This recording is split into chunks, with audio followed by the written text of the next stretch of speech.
오늘은 희망의 등불, 이런 제목으로 함께 은혜를 받고자 합니다. 다윗 왕조 470년 중에 최대의 위기는 언제 왔는가? 역사서를 읽어보면 여호사밧 왕이 죽고부터 위기가 왔습니다. 여호사밧 왕은 참 믿음 좋은 왕입니다. 다윗을 본받는 왕이었습니다.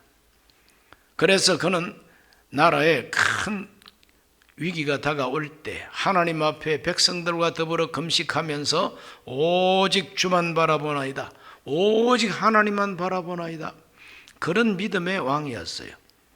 그래서 전쟁도 이겼고 태평성대를 이룩한 아주 위대한 왕입니다. 그러나 등잔 밑이 어둡다고 그렇게 밝고 환한 왕이었지만 중대한 실책을 범하게 됩니다. 아주 잘못한 게 있어요. 그게 뭔가 하면은 우상 숭배하는 아합과 그 부인 이세벨과 사돈 관계를 맺는 겁니다. 아달랴라고 하는 그 아합의 딸을 자기의 며느리로 맞이하게 됩니다. 이렇게 하면서 그 우상 숭배하는 아합 왕과 연합하게 돼요.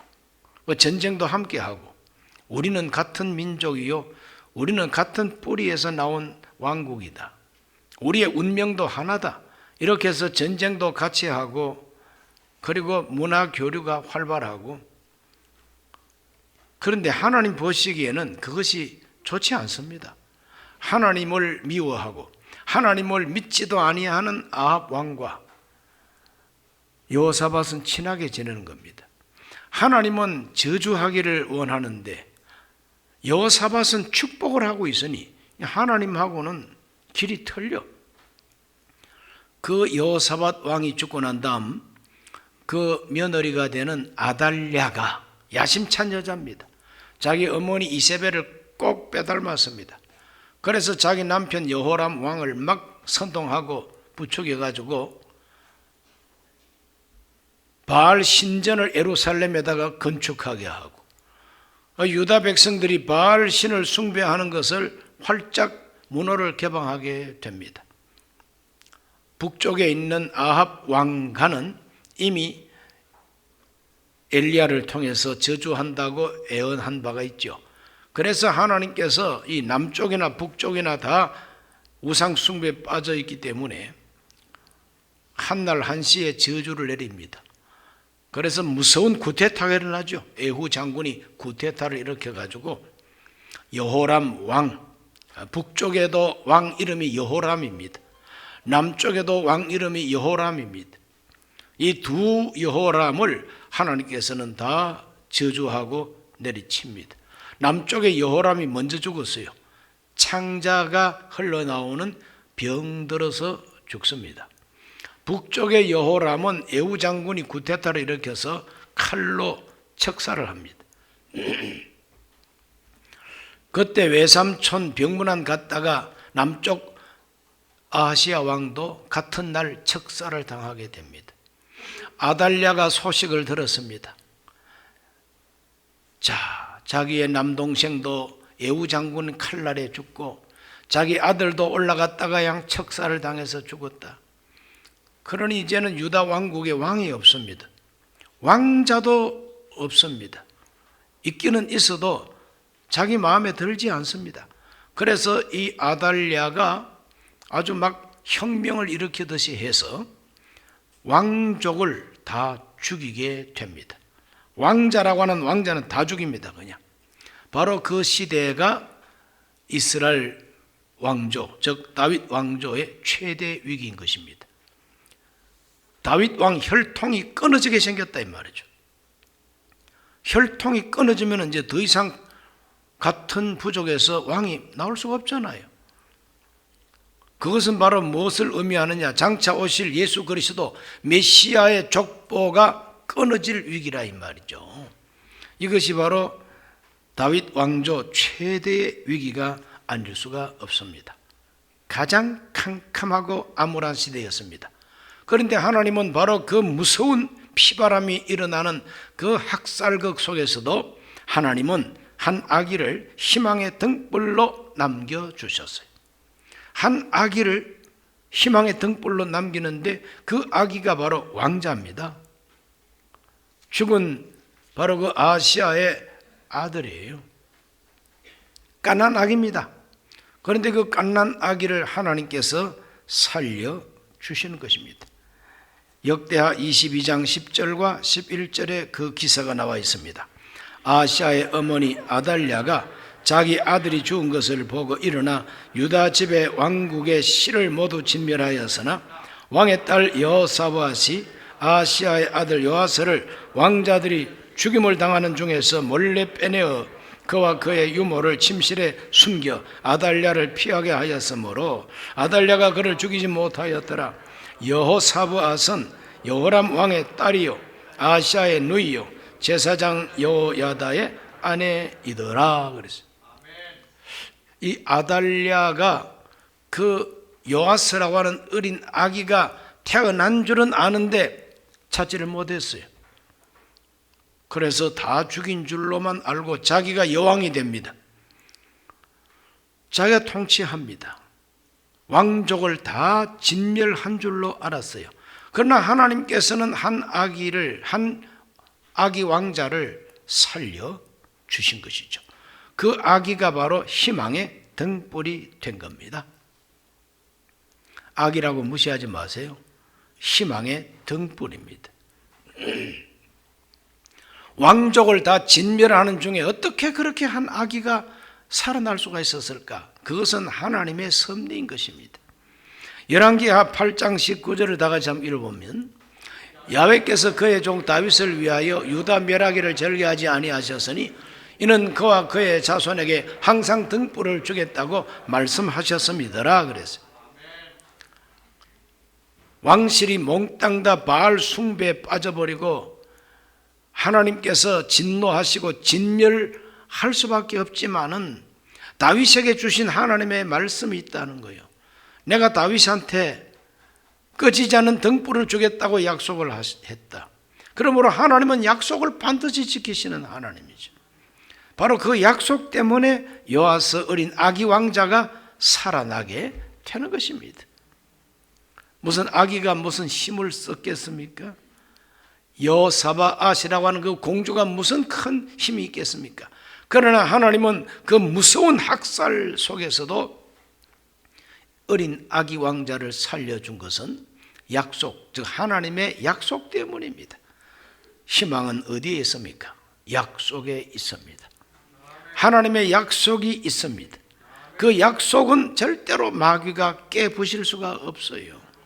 그러므로 저와 여러분이 이 세상 한평생 살면서 가장 안전한 피난처가 어디냐? 하나님의 약속 안으로 들어가는 거예요.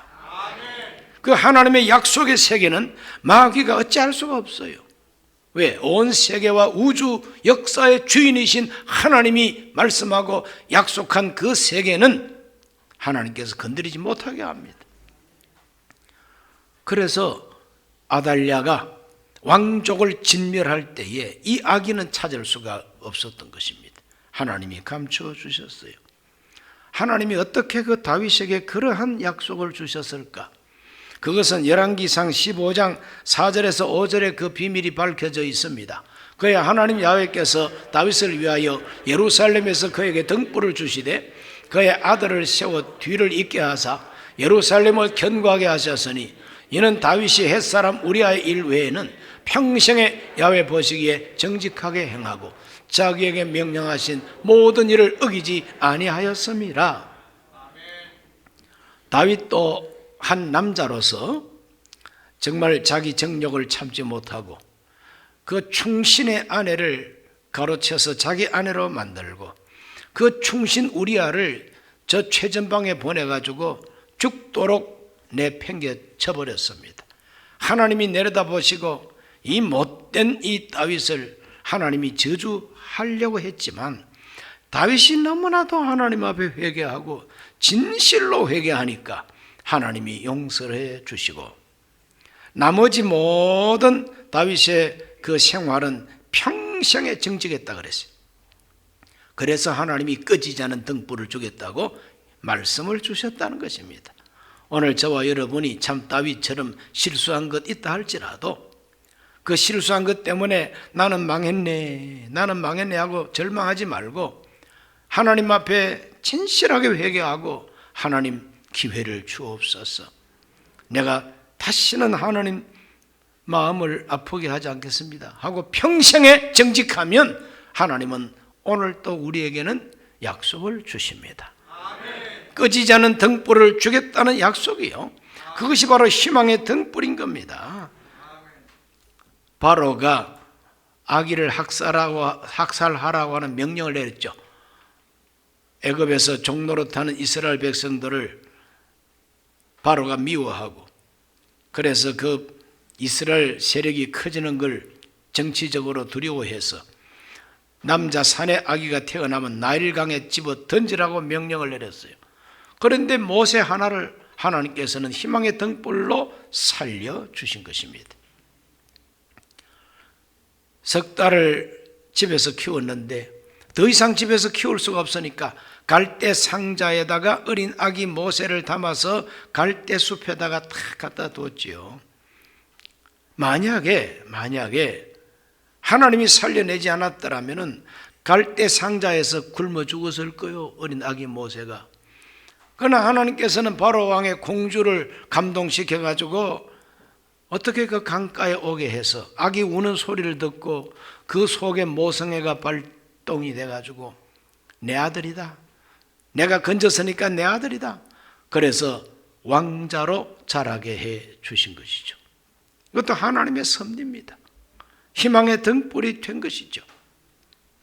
예수님이 세상 태어나실 때에 헤롯 왕이 어린 아기를 다 죽이라고 명령을 내렸죠. 베들레헴에 있는 그 인근에 있는 어린 아기들은 2살배기 아래로는 다 죽여라. 그래 집집마다 아기 있는 집은 학살의 피바람이 불었습니다. 그러나 하나님께서는 인류를 위한 희망의 등불로 독생자를 아기 예수로 보내신 하나님은 마리아와 요셉의 꿈에 현몽하셔가지고 애굽으로 피난 나도록 하나님이 다 길을 열어주지 않았습니까? 그러므로 하나님의 계획은 마귀가 절대 깨뜨릴 수가 없습니다. 오늘 저와 여러분은 일평생 살면서 한 아기가 얼마나 중요한가 알아야 되겠습니다. 마틴 루터의 그 초등학교 때 선생님은 언제나 교실에서 아이들을 가르칠 때 아이들을 처음 만나면은 모자를 벗고 정중하게 아이들 앞에 절을 했다는 거예요. 우리 한국처럼 막 완전히 엎드리는 절은 아닙니다. 경례 15도 각도. 그래 다른 선생님이 의아해해서 물었습니다. 아니 선생님은 어떻게 애들한테 늘 그렇게 날마다 절을 하면서 가르치느냐고 했더니 지금 아이로 보이지만 이 아이들 가운데서는 앞으로 정말 위대한 인물이 나오지 않겠느냐고. 그러므로 내가 그때 살아있을는지 모르지만 지금 미리 인사하는 거라고. 그러면서 아이들을 존중하고 아이들한테 절을 하면서 가르쳤는데 그 가운데 마틴 루터가 나왔다는 거 아닙니까? 하나님께서는 이 한 아기라도 희망의 등불로 주셔서 그 한 사람을 통해서 하나님은 하나님의 큰 역사를 이룬다는 걸 믿으시기를 바랍니다. 가장 안전한 틀림없는 희망은 하나님의 약속 안에 있다. 오늘도 저와 여러분에게 하나님은 약속을 주셨어요. 우리에게도 희망의 등불을 주셨어요. 그것이 바로 예수 그리스도의 약속인 것입니다. 누구든지 예수님 안에 들어가면 영생을 얻습니다. 누구든지 예수 그리스도 안에만 들어가면 하나님 지켜주십니다. 예수 그리스도 안에서 그 말씀을 순종하면 그 사람의 인생은 반드시 성공하고 승리하는 인생이 되고 죽어도 천국으로 데려가십니다. 그게 믿어지시면 아멘 하세요. 하나님께서 희망의 등불을 주셨는데 그 한 아기를 잘 양육하고 키웠습니다. 그래서 한 아기를 잘 키운 것이 바로 희망을 키운 것이 된 거예요. 아기를 키우는 것이 희망을 키운 것이 된다는 거죠. 그 아기를 잘 키운 것이 장차 자기 민족의 생명을 살리는 희망이 되었다는 거죠. 역대하 22장 12절을 다 같이 한번 읽어봅니다. 여호와스가 그들과 함께 하나님의 전에 6년을 숨어있는 동안에 아달랴가 나라를 다스렸더라. 아합의 딸 아달랴가 야심찬 여자입니다. 6년 동안 여왕 노릇을 하고 앉아있는 거예요. 여왕 노릇을 하고 앉아있어요. 그런데 그 여왕 노릇을 할 때 6년 동안 어린 아기, 희망의 등불 아기는 하나님의 성전에서 숨어서 자랐어요. 여호야다라고 하는 제사장, 그 제사장의 부인이 여호사브앗인데 이 바로 공주입니다. 이 공주가 어린 아기를 빼내가지고 몰래 빼내가지고 곱게 키운 겁니다. 양육한 겁니다. 몰래 성전에서. 그래서 이 요아스 왕은 어릴 때 6살 때까지 성전에서 숨어서 자랐어요. 그 숨어 자라는 이 요아스를 여호야다와 그 부인이 지극정성으로 왕자님으로 키운 거죠. 철들고 조금이라도 이제 뭐 글을 읽을 줄 알 때에 하나님 말씀을 가르쳤고 기도로 키웠습니다. 요람을 흔드는 손이 세계를 흔든다는 저 서양 속담이 있습니다. 요람을 흔드는 손이 세계를 흔들어. 그래서 이 아기를 잘 키웠더니 이 아기 요아스가 자라가지고 이스라엘 나라를 다시 회복시키고 다윗 왕족을 다시 회복시키고 나라를 다시 평안하게 만드는 위대한 왕이 됩니다. 할렐루야.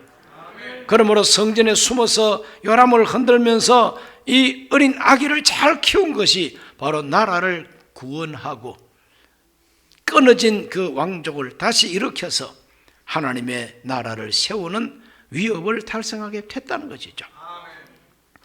요게벳이라고 하는 모세의 엄마는 그 모세가 젖될 때까지 지극정성으로 기도하면서 친아들이라 말도 못하고 젖만 먹이면서 기도하면서 키웠어요. 그 모세가 자라가지고는 출애굽의 기적을 일으켜내는 위대한 인물이 되는 것입니다. 아기 잘 키우는 것이 희망을 키우는 것이다. 엘리 대제사장이라는 사람이 있습니다.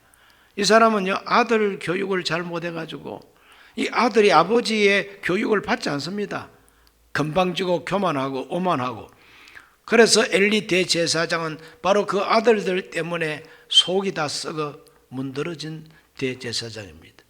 그래서 자기 아들 교육은 잘 못했지만 어린 사무엘 교육은 잘했어요. 정말 참 어린 젖된 아기를 하나님의 성전에 갖다 두었을 때 엘리 대제사장이 그 어린 사무엘을 잘 돌보고 키웠어요. 하나님의 음성 듣는 법을 가르쳐 줬어요. 그 어린 사무엘이 자라가지고 이스라엘을 블레셋으로부터 독립을 시키고 왕을 세우는 국부적인 지도자가 되는 것이죠. 그러므로 한 아기 잘 키우는 것이 참 중요하다는 걸 기억하시기 바랍니다. 마리아는 비록 저 시골 여자였지만은 하나님께서 맡겨주신 독생자 어린 아기 예수님을 피난 시절에 키우고 다시 고향으로 돌아와서 나사렛에서 키웠습니다. 그 마리아가 예수님을 어린 시절을 키웠죠. 그 예수님은 인류의 구세주가 됐습니다. 누구든지 이 세상에 아무리 위대한 사람도 어린 시절 어머니 아버지 교육 없이 어떻게 사람 구실을 할 수가 있겠느냐 이 말이죠. 친어머니 친아버지가 없었던 요아스 왕자는 제사장이 자기 아버지가 되고 제사장 부인이 자기 어머니처럼 돼가지고 그렇게 양육을 한 겁니다. 오늘 우리 모두는 다 한 아기를 키우는 것이 희망을 키우는 것이라는 것을 잊지 말아야 될 줄로 믿습니다. 여호사밧 왕이 실수하고 여호사밧 왕이 실책하고 그 영향으로 나라가 왕실이 끊어질 뻔했지만은 여호야다 제사장이 그걸 다시 이어붙이고 다시 부활시키고 다시 나라를 왕성하게 일으키는 그런 요아스 왕을 길러내게 된 것이죠. 오늘 가정교육이 참 중요합니다. 여러분 가정에 모든 자녀 후손들이 요아스처럼 자라게 되시기를 주의 이름으로 축원합니다. 교회 사명도 마찬가지입니다. 다음 세대 우리 교회 출석하는 어린 영아들 유치원생들, 유년부, 초등부, 중고등부 이 모든 다음 세대가 참 소중합니다. 어떻게 하든지 이 아이들을 기도하며 말씀으로 잘 키우는 우리 교회가 되기를 기도해 주시고 협력해 주시기를 바랍니다. 우리 예수님께서도 어린 아이들에 대한 관심이 지대하셨습니다. 그래서 어린 아이들이 내게 오는 것을 금하지 말라 하셨습니다. 마가복음 10장 15절과 16절에 내가 진실로 너희에게 이르노니 누구든지 하나님 나라를 어린 아이와 같이 받들지 않는 자는 결단코 그곳에 들어가지 못하리라 하시고 그 어린 아이들을 안고 그들 위에 안수하시고 축복하시니라. 어린 아이들을 우리 예수님은 안아주셨다 그랬어요. 그리고 머리에 손을 얹어주셨어요. 머리에 왜 손 얹습니까? 축복하기 위해서, 복 주기 위해서. 그때 우리 예수님이 안수하고 축복한 아이들이 자라가지고 초대교회 지도자들이 틀림없이 된 줄로 믿습니다. 그 이름은 제가 모르겠어요. 이름은 모르겠지만 틀림없이 예수님께 안수받은 아이들은 반드시 초대교회 훌륭한 지도자들이 되었을 겁니다. 이와 같은 것을 우리가 알면서 하나님 앞에서 우리는 자녀 교육이 참 중요하다 하는 것을 꼭 기억해야만 되겠습니다. 바깥에 나가서 돈을 많이 못 번다고 애들을 귀찮게 생각해가지고 너희들 때문에 내가 돈 벌어 정말 참 화장품도 제대로 못 사겠다, 너희들이 그너적거린다, 이런 생각을 하고 있는 젊은 주부들이 많아요. 아주 못된 여자들입니다. 우리 순복음 강북교회는 그런 못된 젊은 여자가 없기를 바랍니다. 아니 바깥에 나가서 사업을 하고 돈 못 벌어도 집에서 애만 잘 키우면은 그 애 잘 키우는 것이 돈 버는 것보다 더 소중하다는 걸 알아야 되잖아요. 그 아이들 눈에 눈물 흘리고 그 아이들 마음에 분노를 일으키고 그 아이들 마음속에 섭섭함을 심고 그 아이들 마음속에 부모가 본이 못 돼가지고 아이들 속에 복수심이 불타게 하면 그 아이가 자라가지고 어떻게 큰 문제를 일으킬 겁니까? 그러므로 아기 잘 키우는 것이 희망을 키우는 것이다. 아기 잘 키우는 것이 복을 받는 비결이다. 이걸 꼭 기억하고 거기에 정말 올인 할 수 있기를 예수 이름으로 축원합니다. 세 번째로 희망의 등불을 등경 위에 세웠습니다. 여호야다 제사장은 자기가 6년 동안 숨겨 키운 이 왕자님을 드디어 왕좌에 앉게 했다 이 말이죠. 등경 위에서 등불이 빛나야 되지 않습니까? 아무리 밝은 등불이라도 사과 박스 안에 넣어가지고 깔고 앉아있으면 아무 소용없잖아요. 밝게 빛나는 등불은 등경 위에 세워둬야 온 집을 환하게 비춥니다. 그래서 드디어 제사장 여호야다가 용기를 냈습니다. 여호야다의 용기, 23장 1절에 보면 여호야다가 용기를 냈다고 성경은 표현하고 있습니다. 제7년에 여호야다가 용기를 내어. 어떤 용기를 냅니까? 장교들 가운데, 백부장들 가운데 아주 뛰어난 5명의 백부장을 딱 붙들고 쿠데타 계획을 하게 됩니다.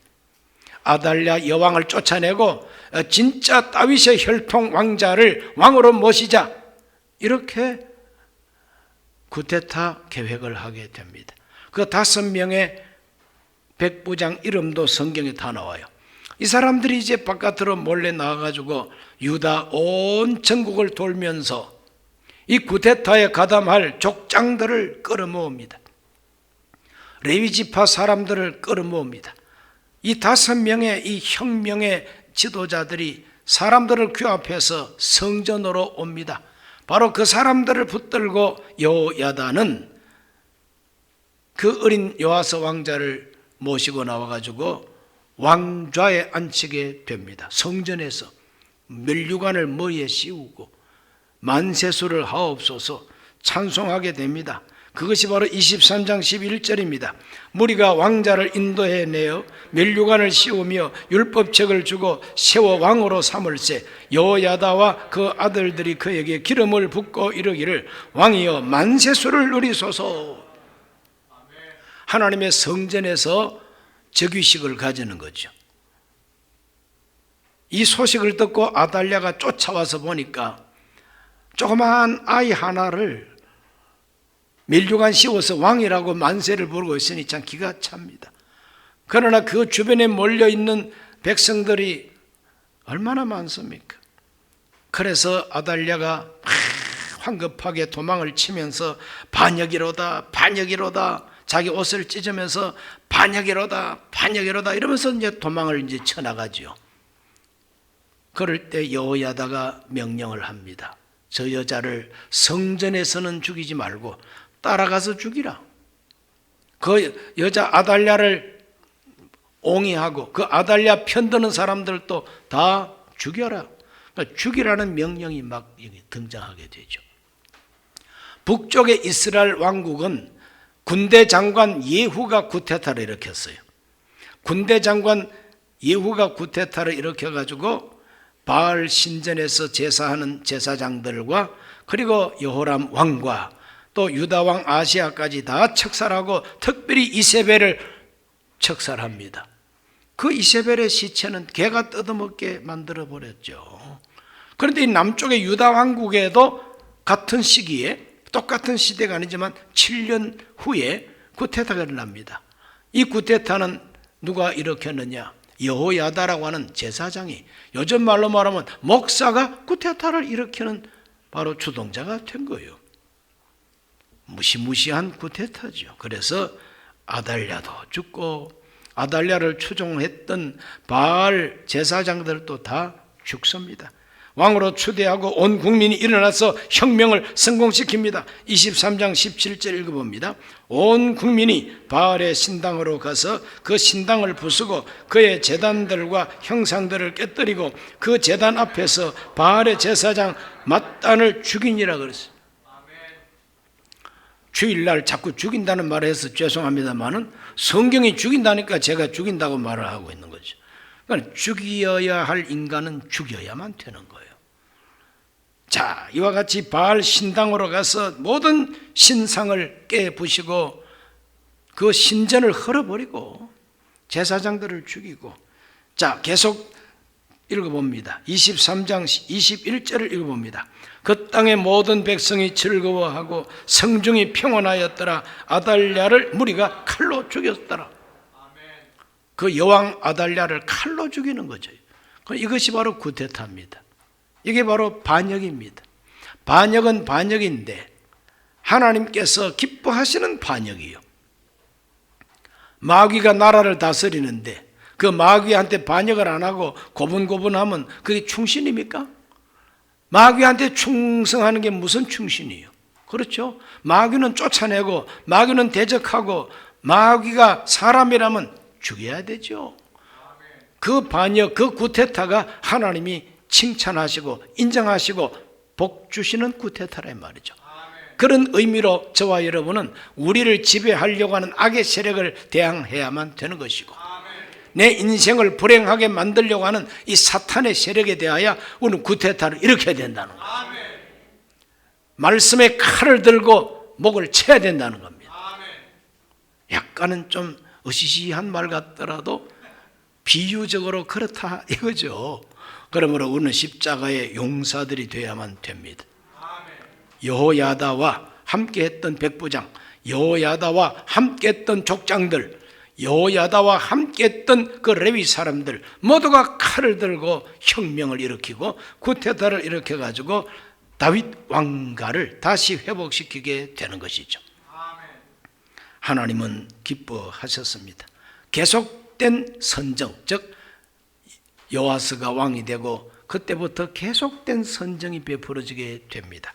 24장 2절에 이렇게 기록되어 있죠. 제사장 여호야다가 세상에 사는 모든 날에 요아스가 야훼 보시기에 정직하게 행하였으며, 어린 핏덩어리를 잘 양육해서 하나님의 성전에서 은밀하게 그 왕자님을 잘 키웠더니 그냥 정말 여호야다의 말을 고분고분 잘 듣는 왕이 된 겁니다. 그렇다고 해서 여호야다가 세도를 부린 게 아니지 않습니까? 하나님의 말씀으로 그 왕을 잘 보필하니까 평생에 하나님 보시기에 정직한 왕이 되었고, 그때부터 130년 이상 유다 왕국은 평화의 시대를 맞이합니다. 4대 걸쳐서 계속해서 믿음 좋은 선한 왕들이 계속 이어지고 있는 겁니다. 그래서 하나님의 큰 복을 받는 전성시대를 또 한 번 맞이하게 되는 것이죠. 그 시대는 정말 참 구테타의 시대였어요. 북쪽의 이스라엘 나라도 예후 장군이 구테타를 성공하니까 하나님이 4대 걸쳐서 네가 왕노릇 할 것이다.